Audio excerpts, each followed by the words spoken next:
ꯈꯣꯜꯂꯥꯎ ꯕꯤꯖꯟꯒꯤ ꯃꯥꯏꯀꯩꯗꯒꯤ ꯄꯨꯝꯅꯃꯛꯄꯨ ꯈꯨꯔꯨꯝꯖꯔꯤ ꯉꯁꯤ ꯑꯩꯈꯣꯏꯅ ꯀꯩꯕꯤ ꯈꯨꯂꯦꯟꯗ ꯂꯥꯛꯇꯨꯅ ꯎꯅꯖꯒꯗꯧꯔꯤꯕ ꯃꯤꯑꯣꯏ ꯑꯁꯤ శ్రీ ꯅꯤꯡꯊꯧꯈꯣꯡꯖꯝ ꯃꯣꯏꯔꯥꯡꯅꯤꯡꯊꯧ ꯀꯩꯕꯤ ꯈꯨꯂꯦꯟꯗ ꯂꯩꯕ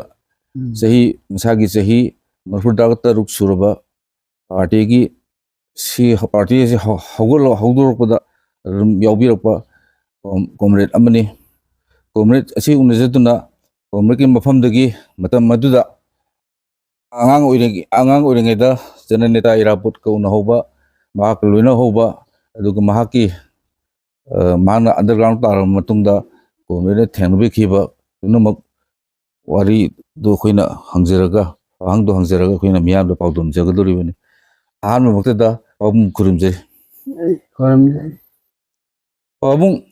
ꯄꯥꯕꯨꯡꯁꯦ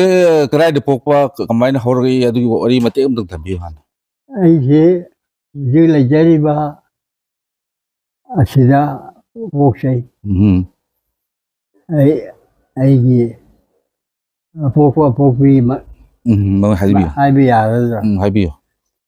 ꯑꯩ ꯑꯄꯣꯛꯄꯅ ꯃꯨꯛꯇꯥ ꯀꯧꯏ ꯃꯨꯛꯇꯥ ꯍꯣꯏ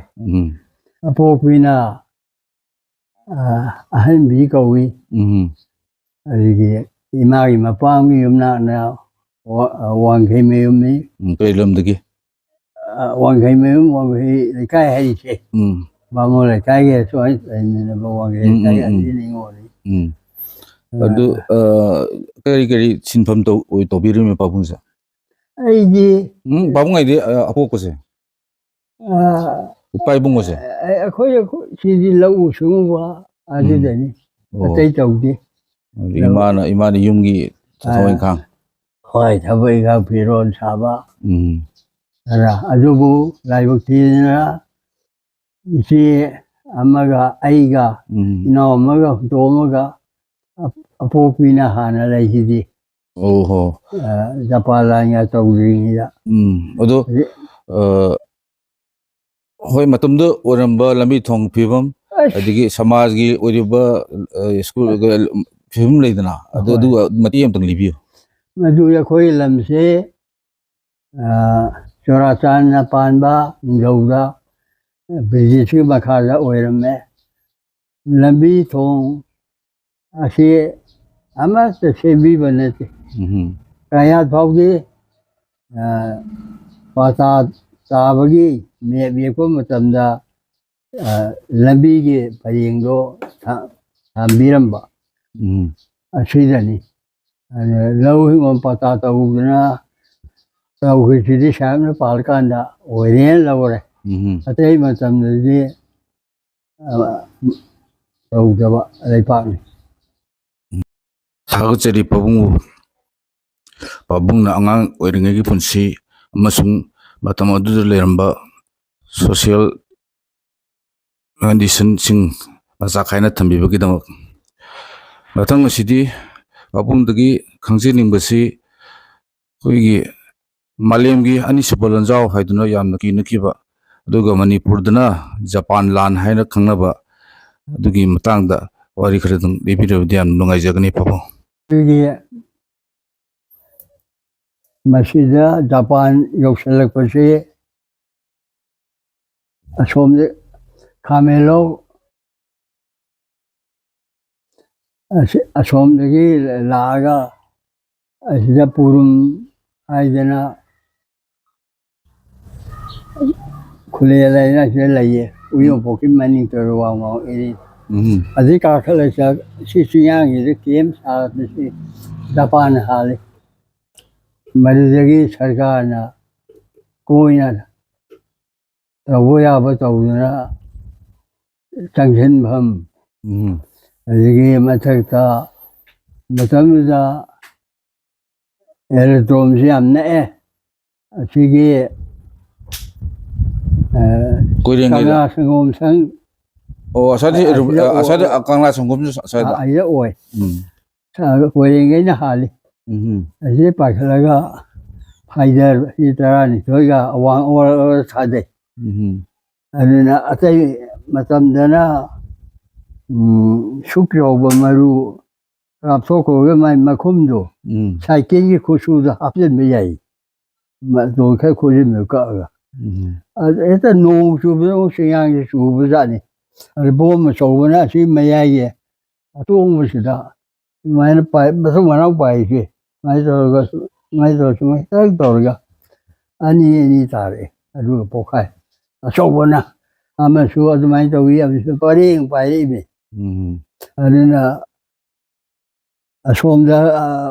เราต่างกันมาส่วนจะไล่บนะชโลมาไอ้โน้ตที่ไล่ก็อามุหันเดินท่าเรือมาตั้มดูจะญี่ปุ่นดีๆยามสกุลรู้จักเนี่ยคุณมณีพูดที่จะขุดแก่สกุลที่คุณตาเจ้าบ้างวันนี้ดูพี่เนี่ยก็มาตั้มดูจะโรเปนทาวเรนไต้ดูพี่เนี่ยจะปล่อยปล่อยได้มาบุกเชียนจุกมาที่มาเลบากีทวายทาวงันบ้าไอ้เนี่ยตาบดาไอ้โนดามวยญี่ปุ่นไอ้โนตัวบุษย์ไอ้ที่ปูไรนะไอ้โนบรามายมาข้าจะการไอ้โนไอ้บ้านนี่อยู่สิงคโปร์ได้บ่มาท่าจะได้ยังไงบ้าสิงคโปร์ได้ไปแล้วพอจะบริษัทก็แล้วมีอะไรวาร์มังามวันละตัวนี้แล้วคุยเยอรมันกับญี่ปุ่นใช่ไหมพูดเลยAllied Force Allied มันจะญี่ปุ่นยี่ชาวเรือพลังใจเบอร์น่ะสิ่งมันก็จะเป็นอัตโนมัติกังบูกีจาจะสิบายปูจะจะเป็นนุตัดสินเลยก็ชิมินनहीं गाय बोलता है jadi pabung na may masing tom lupa may masing lerek tom pa ay sa kray bok tom ya koi lai pak sida khunggang da school lai ki kray bo sina kray bo ge ma tang mi lan adu libiro pabung kray pabu tom pa kari school tom pa adu giro school lai te ai chumna sida kai wi ge awang sin ka laga ba mo lam kha than da lai adu da ngang hin kha tha bi naw khi sat mi ne ai ne ji chaw re hai wa za zuen ai ji ai roi wa ni hai na khang ga ba adu ani shu bi dang lam ho wi ma yu na ai yi pa ba ding ngam yi pa ba ngam bo o ye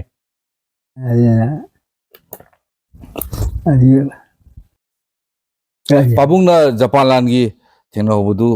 libi kresarok na matam du da pabung sehi tara ga ni soi humdoi surmani inkal pakhang masa phara bane ba adigi pabung se matam du da school side school college leite school leite aduna pabung se iba pa ding amore han takpi re du matang sidai hangjini busi pabung ngasai janani ta irabot ki maramda pabung na thengna hoba adigi magna sida sigi kaibi khule lomda leramba sigi alisang sina mana leramba do adu thengna hoba du matang da Manipur ko ba mako kharapan ne adre maram di Japan ye adre da cha tang ne khoi poinu da khoi ge khoi man de siang ti phang da ba ama thok pa du da no pi la hai na to du no pi me am du gi lam ding mani hai na ai ki yes na be na sa cái gen nó thằng này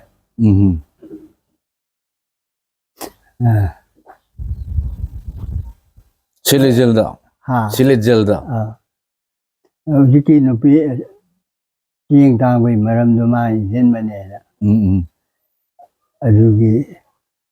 adu ma se pharaga kano tham gre sile gel da thame adu thame ma tung na somne jen de ki thora ba mai pu sang han de le ba anga ka sa le ma bo le pa ko pa kai bo ji yao ka da ba wi wan adu mai to le ga so ke som kan to gi pu so pe le mai pu de tho le kano da so ko sai lan lo matung da song ni putaru ta thô lệ à rồi gì Manipur Di 1948 ta song nifu ni panda party link kala ko shok sabani party hi underground ta ka community leader kuni ki shok sabani hamba aho adidagi ai halaman tapada adum yawa anga mo ina adigi tum sum ile adina ki shok sabado nipan ne tawi tha do kaure inga yaw drin ni Maduda Isok Sabagi Kambugi Mihut Manga Kai Jakoi Somung Kendra Kawi Adina Pu Sogomang Yaudi Sina ahan Michael don ahan election do Yaramdo Maduda Pompan Kayem Kai Kayem Alamana Praja Santi Gilepi Aduda Pangaina Tekheban was Abokun Kare, Isok Sabagi, Ulo the Kwaimon Kare, Raking Damakare, Irimbu, Kera was on the Irim West Amakare, Mangakai, Warang Demlaganoni Adu Murena Masi Manga Kare. Adegi. Semua kaya lebih lagi, Urbasan Pradesh, Siambai Bama Pradesh ni koi sele Manipur macam habis selama itu bibi muda. Indiana pulau betul tak? Punpat dengan itu. Selama ya orang itu tu meeting tu si, ni amla kanona. Nambo lorong dekat ni kau iwan sagal macam tu kau somda undong tar, undong tar jadi main leading itu dah. Aduh meeting tu, MDU tu tahun ni apa? tahun ni apa kau orga? Wana tena laura sobi leader angau yam tahu boleh. Awak sekarang pengang siapa ini kaya hai jabahan. Mana kau iwan kalau lagi. Pat, jadi durian, tinggal tamyagi, ini mayam, bisnis sason tu dah, mana tahu ya, koi liam tahu. Ada ni posai tu kaya wali jadi, kungangi ngerti ni, ay benar. Maksudnya kan ay masajnya na pepalida. Korai ko ba mina ilai ba taro ke to ba ko ye phalang kha ba siu lai adu ga do level da ro de ge praja sadri ge kambuna ni do pau pisin ma kambuna hai ro ge pha ba la ko da zik ba san pradesh to gai ba la ko so ai ne de ai dia to ona na ti kanai sa pha la ko da to bu ni hai na lâu dài mà tầm núi tùng mình mà vẫn giá mà không có đó đến tầm này có cái tàu đó ấy cái nào giàu ra đấy giờ nhiều vốn còn nhiều vốn mà bây giờ vẫn nhiều của ta cái này sẽ giàu cái này sẽ giàu anh là đi tung đi sắp qua hay ta bảo sang thầu đó bác cái gì đấy nó phù hợp nào lúc ta mình chính xác tôi không nào是唐人为你看那可能什么好，你梦在没听到卡哇因给拉到我们个空的生命，哎，小伢那么重要的。Betul ni kongak ni betul tak? 空啊，对，没听说什么到的说，你怕没弄个说，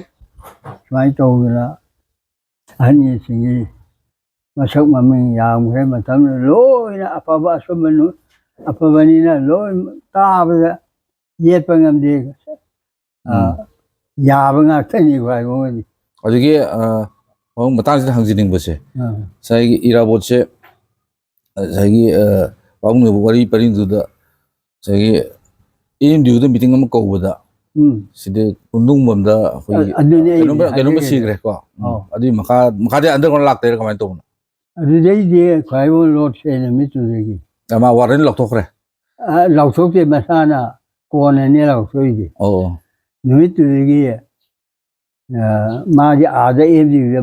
我也在这里不多，可不里给山东不多，啊这里呢，马的阿其实拉过那些吧，啊马才见到那波龙的啥个来的，这罗这不这个，你说什么别你我这公民是离开了不呢？公民是离开了不在快乐的。 अदम लिखल है हां जी mummy हमले अखंग बुखरा हबी mummy अखंग से थंजम तोंबा लेके soggy थमांगो बाइना ओ असिदा मोगी अली मजा खाइबोगी मतुंग एलकपना थोसोम किसाम पातगी थोसोम ताजो बोरोनी बोरोना party सागर पके लोकेशन सेंगो मेंगानी एक पा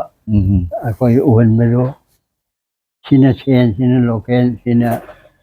na sina komite sowa. Ahum tofa adu utpado. Regi adum hanjung matung ilak ayis. Oh, so ada kya mungkin leram jalan taja. Ngai bungo. Oh, Amarom de sali yang kui leram ini sagat na. Sagat pa mayam yang he. Matam tu sarkar ki CID, police Nasing mak tiba kot pede dum saida. Adu laki. Ya koi che. Kai woi na sagat pa waktak pi ba ja yet pa ja yaw dre. Sidagi na pokaw le tan pokpi. Chago mang ke. Pa lo ga che lo ina. Ya bi de. Adu na mashibu matamin da hanjing na kai mamin ko ge da. Lampak area ko we. मैं हो यार में यार बनी ना अरे पुण्य की सबकता या पुण्य की सबक कोई ने तो भी देखो कोई तेरे खुद कभी कैसे कोई नहीं था लो पुण्य लोग में ना बा ओ मैं am punna हाँ मैं am punna O collective farming तो ना पुला आप पुण्य पौधी मैं को तो थंबी बनी मधुरे में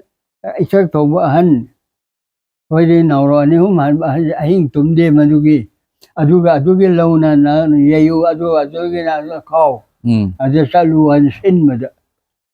किस सबागे volunteer संग तो रहा अदु तो वी मधु पं कोई ही दे कुमंग खत ओने तो रे मधुगी दी या कोई पार्टी ही माइक लेत्री मणिपुर माइक ऐसे ले चले ना भाई वो ना मांग था ना माइक से नहीं ना बहुत ना बता इमाई पे मध्यम ना यही मशीन में नंगो पोरा भी तान पुंगों तान थाबन शोक पैसा खाए अना सीखी पीरक पसे ना आया बा लंबोई को नहीं खुराक भक्ति सीखी पीरक ना मम्मी चली याम पिए ना सुमाई तो ना तौरे अदिगे खुंड चितूर बा मेया ले रम बदिगे होतोरपा केवी मेया का या सागी हिंगोल अमन बसिंदो या कोई पुल लगा हंगामरू खुनरा कोई हंगाम मरू लोगा yon thoki do mai to ga du ma sui ngasai gi mic le ni ha mic se le gi bra ma kha ta re मैं शरीर के पछा खाए पी रहेगा मैंने लगी ये शाम तुम लगी लोग जब निकाय लगी तो सार मसा ताजा मैंने दुना सार मसा का है नहीं है बा मम्मी दो अजुना लई माना ऑपरेटर से ओए अजुगा मीटिंग अचौबा तौदना मणिपुर की ख्वाइदगी सांबा खोंना चटपगी मीटिंग अयो आई हाना लाकपदा हंगबीबा सा सिंगा हाय है अयो हाय रो ngasai maki wa koini taabada su wari du su taabada mic to gum mat kya gum mat kare oh ayu ge be ai ni du ge uno ga ta na mat mat kare छत्र सारी को भी तारे जो कसा में जाएगा ओ अच्छा 소양 사트라다리. 소양산에서 하리가 아침 뭐기 마이마다 바우다 고쇼면로 들어간 사갈 버려라 제가 잡으면 사람 저거지 또 오가 지리 없을 의미네 지 바웅 사트라다리 주 봇 까기 마탐. 아도 콘나. 콘 까기 마. 고쇼면 가지 나 콘나 마탐 세 망가 까도 마 욕데. 마 여기 아주기 마 이 만나고 도봐 뭐 동기 자니기나 아니 고쇼면 할리피 가기데 주말에 무상 라이 아직이 이라버기 걔는 로 이그래. 이라버지 안더가운 짱 그래. 거. 안데가 지금 맞tum다 맞아 레이기드라다. 아 아직이 파우스. 파우스 그만 파우는 게. 야 거기 디파멜리 칼레 아직이 마 파비를 빨리 칭따라 빨리 칭따라 럭토버니 거기 원지 아주 파방암되는 파잖아. 거기 개노시 파조 그래. 거기 강무시 처음에 양깔리다 보다 나하루 또 고랑 고게 말한 거부 강부나 제아이지 나하루가 샷도 뭐는 파냐 봐. 아주 마땅시다 보면 거기 뭐덤도 레드 가드 파티기 레드 가드 셀 나마 항해 하이다. 아주 와리 마티에 못들리비. 아주 엉야 거기서 또 잡아. 내가 저 얼마나 아예 나한테 바로 퍼쳐야지. 리카트는 과거 파는 또 강무도 거기 가면은 파 보고 거기 좀 바이리아니는 좀다. 부컬에도 내가 아니 아이나 시리자 남방 동안이나 디우티다나 레이닝에다 붕붕붕 뭐 쉐이지 마리즈네 부컬부 카미카 문에 라에 뭐더라고요 붕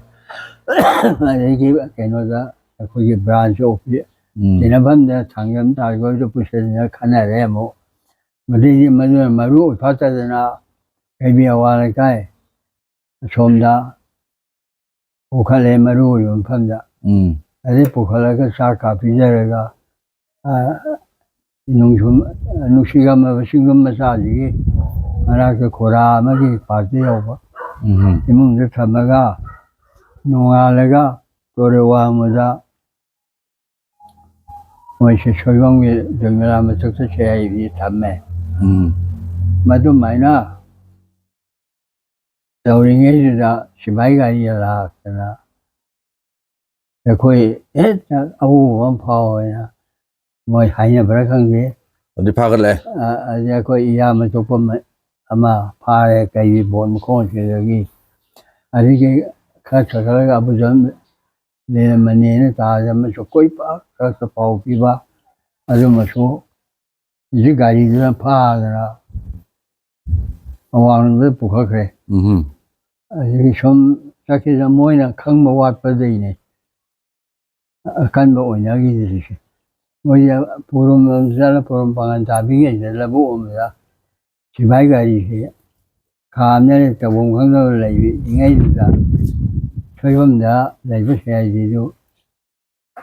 세제 하려면은 나 목살로 하야 이살래가 나한테 내고더기 지바이라 애나 그 조용히 이몽게 꿈자래가 왕방살래가 라모콩이 도에메야도 살래가 라모코 이래임만 봐요 거기 갈미야마 라모코라 와 가야 이거라 지바이가 아니야 쏴요 그래 아니 마 하지 그래 마망싱라 내 군이라 모코 마망싱 싱롱도 셔야지 말이유네 거기 세나버 강부 마속도네 잘래가 내미네 자이지 강부도서 바로 시바이롬의 센선배와 한다우디에 아주 뭐 얌치나 원내 이번에 써버니나 이게 아주 또 남질라게는 다래 아 직접 여러 가지 시바이 너무 큰 소로도 시바이 접도 우예 아주 남질라가 시바이 좀 딱하바 생각한다 베리 거기 shum마라 부자 거의 고막잖아 아힌 거 뭐사라야 레리 아주 거지 샤지 아르 거기 거의 할로이 봐 니도 좀 쉐고 거 알아마 야우름들 왜 와니 내가 좀 이제 시엔 거 오 아니 누가 뭐이 마밍 하요죠 야이징이 또 거나 공도 그참 보던 이게 우리 보거이 이노게 지금 맞아 닥터 저기 마카자 무슨 우리 복인데 아니 이보이잖아 하이버마 마케팅에 이보도 나 가오래 뭐이 어음지 ꯑꯗꯨꯃꯥꯏꯅ ꯑꯟꯗꯔꯒ꯭ꯔꯥꯎꯟꯒꯤ ꯁꯔꯨꯛꯁꯦ ꯀꯟꯅ ꯂꯣꯏꯁꯤꯜꯂꯦ ꯑꯗꯒꯤ ꯄꯥꯔꯇꯤꯁꯤ ꯑꯃꯨꯛ ꯑꯣꯚꯔꯒ꯭ꯔꯥꯎꯟꯗ ꯊꯣꯛꯑꯦ ꯃꯇꯝꯗꯨꯗ ꯑꯩꯈꯣꯏꯒꯤ ꯄꯥꯔꯇꯤꯒꯤ ꯏꯍꯨ ꯀꯌꯥ ꯂꯩꯈ꯭ꯔꯦ ꯃꯅꯤꯄꯨꯔꯁꯤ ꯁ꯭ꯇꯦꯞ ꯔꯨꯠ ꯐꯪꯅꯕ ꯇꯧꯕ ꯑꯗꯨꯗ ꯄꯥꯕꯨꯡ ꯌꯥꯎꯕꯤꯔꯕ ꯁꯔꯨꯛ ꯌꯥꯎꯕꯤꯔꯕ ꯑꯣ ꯑꯗꯨꯁꯨ ꯃꯇꯦꯡ ꯑꯃ ꯂꯩꯕꯤꯌꯨ 라마yon 바로 라마yon 와리다 서무드라 라야 히사오가 내야 말페마 그노기시다 세호 다비도 위도 바우프라게 제이서 초로가 타나가 벌다가 파이차이 파이네다 프로블레 퍼버니 온젠다 그래서 봐 아주 역설이 마마이데네 노미카 퍼퍼나 라 소셜 가이 제리 그리고 막 역설이 ꯑꯗꯒꯤ ꯍꯣꯏ ꯄꯥꯕꯨꯡꯅ ꯀꯩꯅꯣ ꯏꯍꯧ ꯀꯌꯥ ꯌꯥꯎꯕꯤꯔꯛꯄ ꯑꯗꯒꯤ ꯄꯤꯛꯂꯤꯉꯩꯗꯒꯤ ꯍꯧꯅ ꯏꯔꯥꯕꯣꯠꯀ ꯑꯗꯨꯝ ꯊꯦꯡꯅꯔꯛꯄ ꯂꯩꯈꯤꯗ꯭ꯔꯦ ꯑꯗꯨ ꯄꯥꯕꯨꯡꯒꯤ ꯏꯁꯥꯒꯤ ꯁꯤꯟꯐꯝꯁꯦ ꯀꯔꯤ ꯑꯣꯏꯅ ꯁꯨꯝ ꯑꯩꯗꯤ ꯂꯧꯎ ꯖꯕꯖꯅꯤ ꯑꯗꯒꯤ ꯑꯩꯈꯣꯏꯒꯤ ꯄꯥꯕꯨꯡꯒ ꯌꯨꯝꯕꯥꯜꯂꯛꯄꯒꯤ ꯑꯗꯩꯗꯤ ꯑꯩ ꯃꯈꯥ ꯇꯥꯖꯔꯒꯦ ꯌꯨꯝꯕꯥꯟ ꯍꯥꯏꯔꯛꯑꯗꯤ ꯇꯥꯕꯤꯔꯣ ꯑꯩꯁꯤ ꯂꯥꯏꯕꯛ ꯊꯤꯈ꯭ꯔꯕ ꯑꯩꯕꯨ ꯀꯣꯟꯕꯤꯕ ꯈ꯭ꯋꯥꯇꯣꯟꯁꯤꯃ ꯏꯟꯗꯣꯔ 3 ꯁꯨꯏꯌꯦ ꯑꯃ ꯑꯩ ꯀꯣꯟꯕꯤꯔꯤꯕꯗꯨ ꯂꯩꯇ꯭ꯔꯦ ꯑꯗꯨ ꯐꯤꯔꯣꯏꯅ ꯏꯟꯗꯣꯔ ꯑꯃ ꯑꯗꯨ ꯑꯃꯨꯛꯁꯨ ꯂꯩꯇ꯭ꯔꯦ ꯑꯗꯨ ꯅꯪꯅꯕ ꯐꯤꯔꯣꯏ ꯑꯃ ꯑꯀꯣꯟꯕꯒꯤ ꯏꯟꯗꯣꯔꯁꯤꯅ ꯀꯣꯡꯄꯥꯟ ꯈꯥꯏꯖꯦꯜ ꯂꯩꯀꯥꯏꯗꯒꯤ ꯏꯟꯗꯣꯔꯅꯤ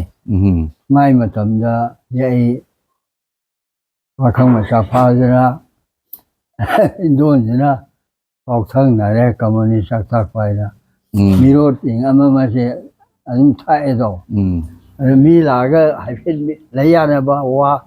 ꯌꯦꯡꯊꯧ ꯌꯥꯜꯂꯒ ꯑꯩ ꯁꯥꯔꯒ ꯈꯜꯂꯦ ꯑꯗꯨꯃꯥꯏ ꯈꯜꯂꯦ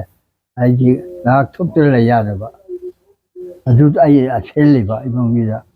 ꯈ꯭ꯋꯥꯇꯣꯟꯁꯤꯁꯨ ꯏꯌꯥ ꯌꯥꯕꯤꯕ ꯑꯁꯨꯃꯥꯏꯅ ꯇꯧꯗꯅ ꯂꯩꯔꯛꯏ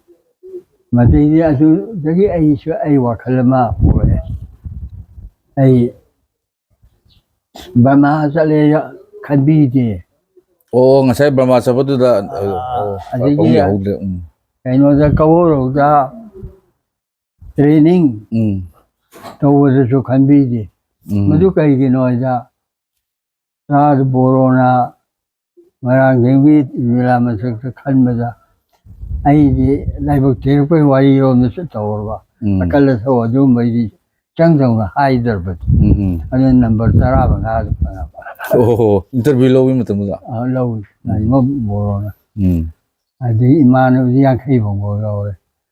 ꯑꯗꯒꯤ ꯃꯁꯤꯃ ꯑꯗꯒꯤ ꯕꯔꯃꯥ ꯆꯠꯄꯒꯤ ꯃꯇꯥꯡ ꯌꯧꯔꯒꯁꯨ ꯑꯩꯕꯨ ꯈꯟꯕꯤꯗ꯭ꯔꯦ ꯑꯩꯁꯦ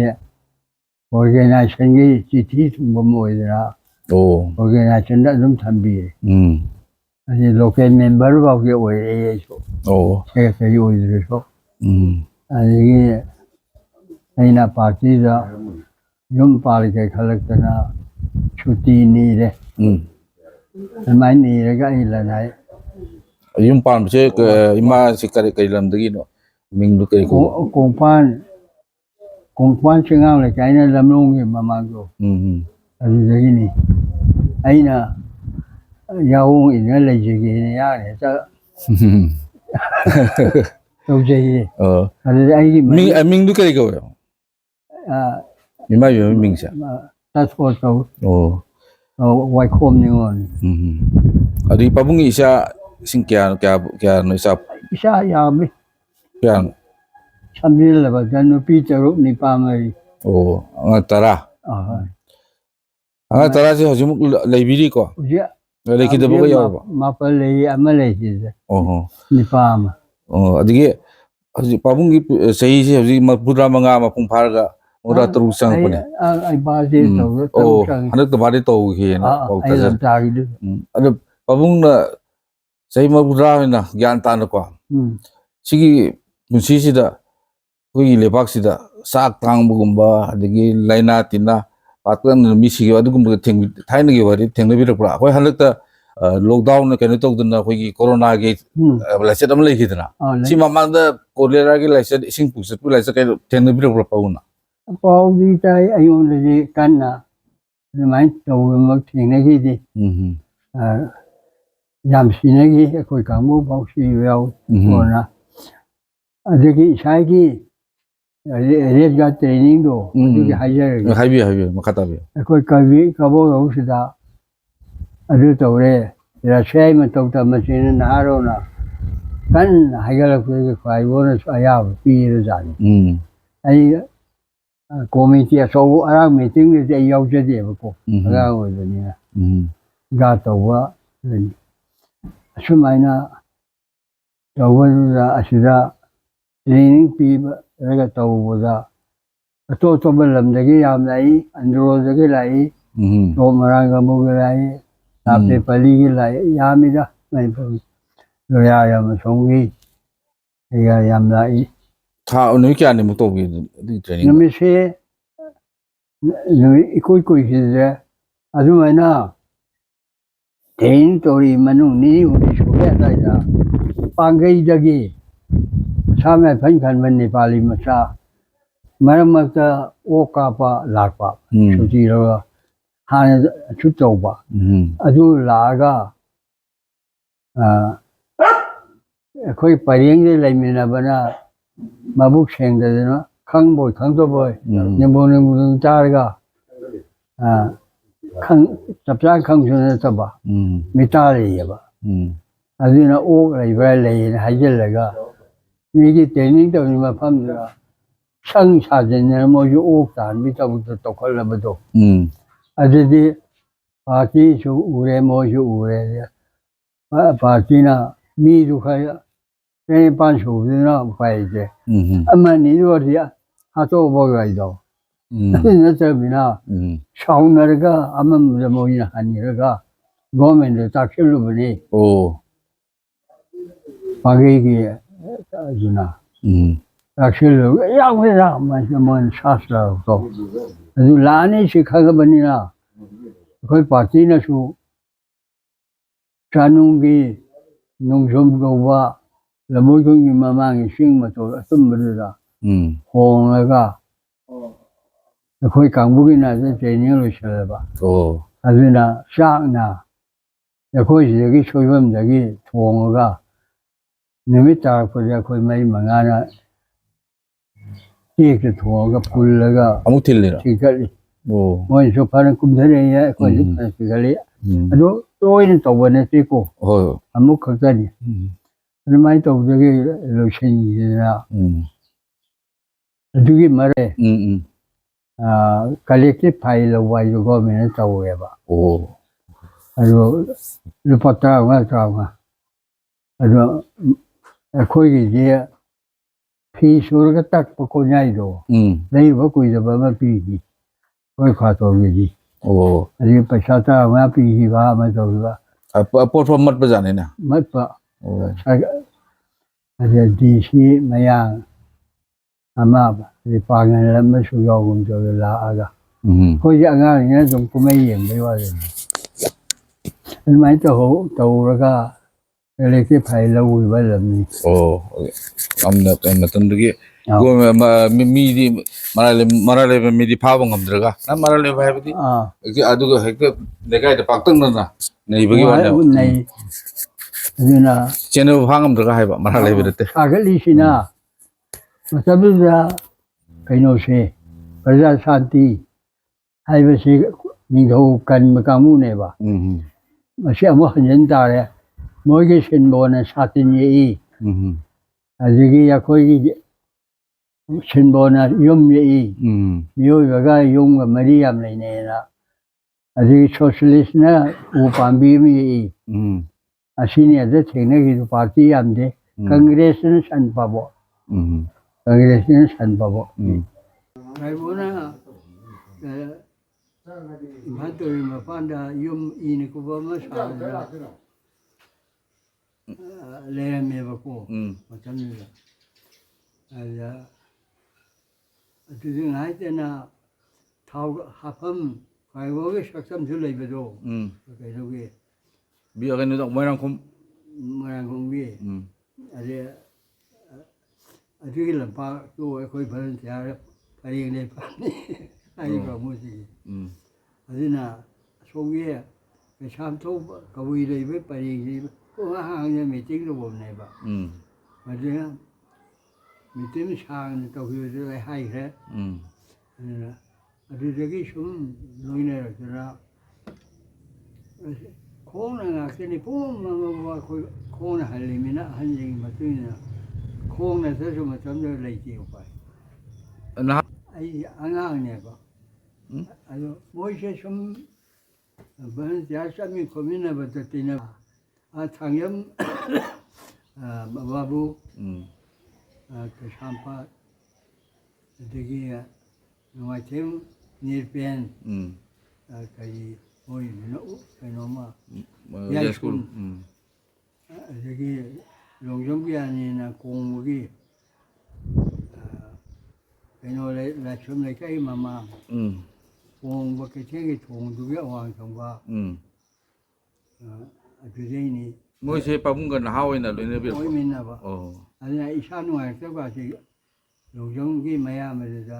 ꯃꯥꯅ ꯈꯔ ꯌꯦꯡꯕꯤꯕ ꯇꯥꯔꯦ ꯀꯥꯏꯅ ꯌꯦꯡꯉꯤ ꯂꯣꯡꯖꯝꯒꯤꯗꯨ ꯃꯣꯏ ꯑꯃꯠꯇ ꯂꯩꯈꯤꯗ꯭ꯔꯦ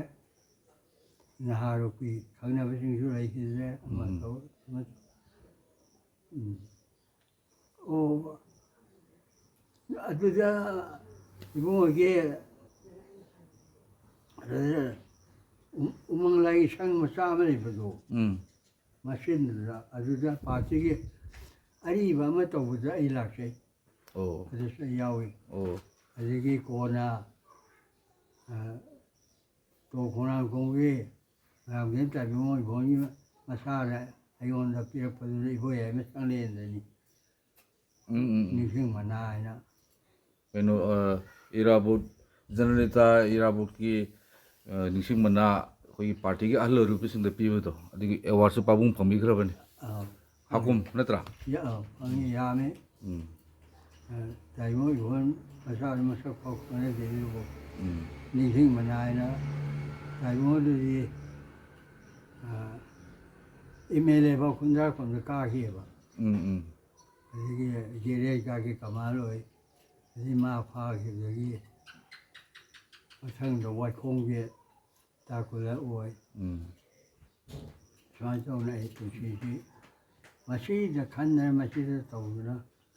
ꯑꯩ ꯁꯤꯖꯔꯒꯦꯅ ꯂꯩꯖꯔꯤꯕꯅꯤ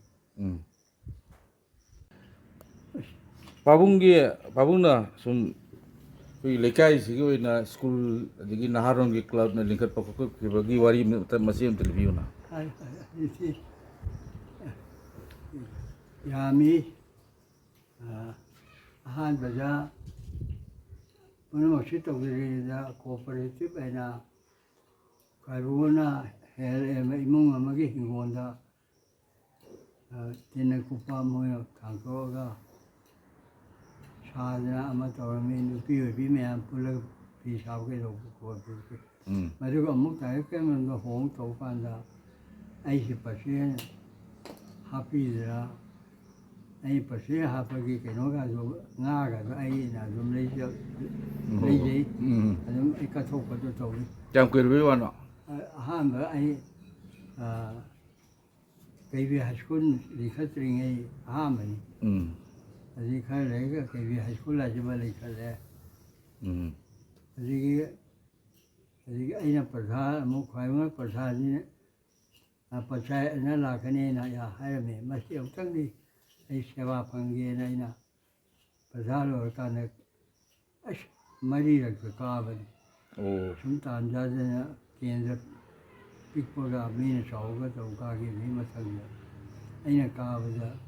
นี่สิ่งที่นะมานาสิ่งที่ตอนนี้สักตั้งมาที่ใครมากินดูเราเนี่ยจัดเลยนะเอาว่างบ้าพูดคุยมาว่างบ้าอามาตั้งลำไรที่ก็เยี่ยงพอดูบ้าอามาชาเชนะตัวที่กี้ไม่ยามยาบีละอาชิมาชากีที่โกนี่มันทั้งหมดทั้งชาเกตุจิคือเมเลนะสังฆาสีเจ้าลูกคนนั้นตัวบีนั่นเลยสังฆาสีกี่มาไม่ยามมีไอ้คนเลนไว้เลย โอ้อีกป้าบุญเนี่ยลิงก์เปิดนารุนกีคลับตัวมัมมิงดีกรีก็ค่อยน้องก็ริงโกยุทธกันไปนะสิจ้ะ ไอ้ ริงโกยุทธ ริงโกโอ้ยุทธคลับสิจ้ะมาอุตส่าห์น้องลากเองจ้ะภาษาโลกที่จะเราเท่ารู้ปะนี่ไอ้ที่ยุ่งขึ้นบ้าโยเจียมาตัวอีกค่อยๆสโลกที่จะไปไม่ยี่สิติงดีๆจะพอวีกีไม่ใช่เนี่ยกลับจะลงกระทุย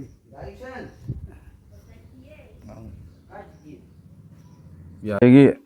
มันนี่พูดเรื่องorang berfilm jangan tahu ki matang dah red guard ki lagi Japan lagi और ये मरिक्सुम ने लिबिक है हजी पाबुंग से मणिपुर से सही अहुम है ना इरांग ले रही कोई लेपाक से अदी हजी मपान थोको याद है मेटी मचा मत कोई बस तोंगना कोई दिमापुर से पे याद है जीरी से पे याद है मोरी से पे याद है अथिंग वो में आम ले रहे अदी मशीन हिरम कुछ मत कोई कबार तो वो कांबू लोग सिंगु तो वो जो हार की ममन हैंबा पेट्रोल की ममन हैंबा सी मैं तो रहे हो से अदो करी पाबुंगी मोटे मशीन इरांग से कमाई लाये तो कमाई सोल्यूशन पियूंगा मुन्ने उस मतंग मोटे उतम है भी आई ना हाइजीनिक बदी खराई बंगों की मतों हर तमसी कोई मरूदा हम सुमन खराई बंगों की मतों तमसी कथोसी रजाई मिलो है जा आई ना जा तो गे तो निंग तो गे तो वी बंगई दी वानी नहीं कंजे ओ असुम सत्पा सुम ने थो तो असुम बना अजना और भी मसागी फिरेप लेबा असुम पार्टी सोंगबा अजुकी खुदम इजम खराई बोला उतर ले रहे से माई बताओ तब भी सिद्ध दुखीरा सतम का साजपी अगर है तो बना के यारो मागी लिचा साजसे कथोप छेंग ने समझ से ना लिचा साज चावल का दा खल को थबो मियोई बगी अजो तो बीनो बा नुपी जा कई जोदा मसागी द खनबा मसा ताना बदा फोनबा पैसा जा नि छुमा कोई अहमदा वो है ना स्टार बनी लेपा अकुट पसीदी सिंग ngakta leida mi leim deba ari da khoi mai so ari leiba abara sinu loda ma pro mo sa gi o kai no ko leida chen to ki dei kan mo me ma sing thumam mi ai tampaki lam se aduna ahan ba kan ma ru kan la ko li Cuma tapi masih dah tahu ya kau ini sih apa. Mereka sudah kau kalau dia mereka kau ini nak tahu.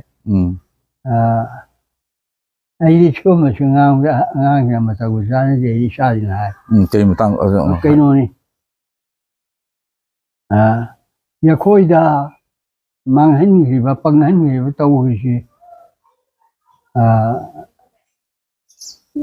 Buya mai thaba jadi shani jogo ko saina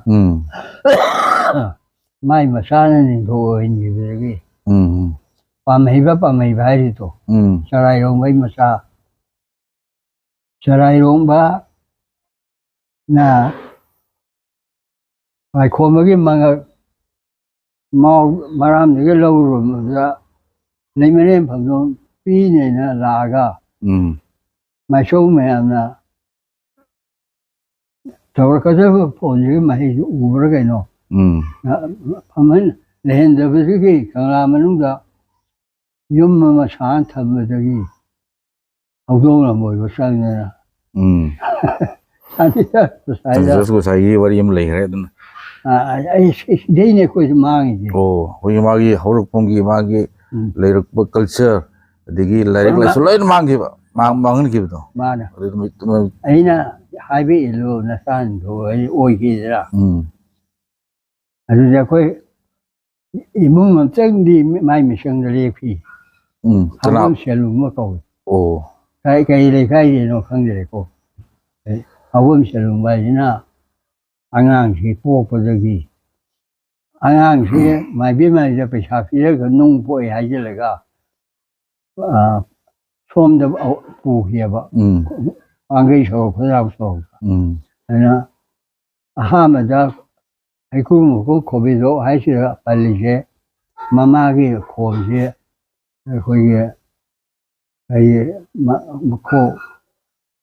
공부한 그런 방법도 아주 뭐게 야금 천마가 보라가 안하게 담마가 고미독다 고도 뭐 일레가 그럼 그라고나 부르가 mo ji hon ma 뭐이 온기봐 loktu네 우지기 세령 머신이니 되게 하라로 고양이를 이시 참바이야이는 참사가 아강 위에마다 하라로 내면이나 수록이면이나 하라로 고그래 마마나 참바이 고위 그 신시 마파니 yamnunga jere ngasi pabunga unajaduna pabungi punsi wari amasung pabung thene birbo kya marik sun libi bigida makta akoina adu pabung sehi ngasi marfuga mafura taruk sur basu pabung se mina soktaba digi sab tapo yaba digi la khabar pa pabung ngam bire 이게 오늘 밤로 adu pabung su isang sina se sama yung na pansibo view ajin pabung amuhan na kurum jari pabung 와 이제 신경 고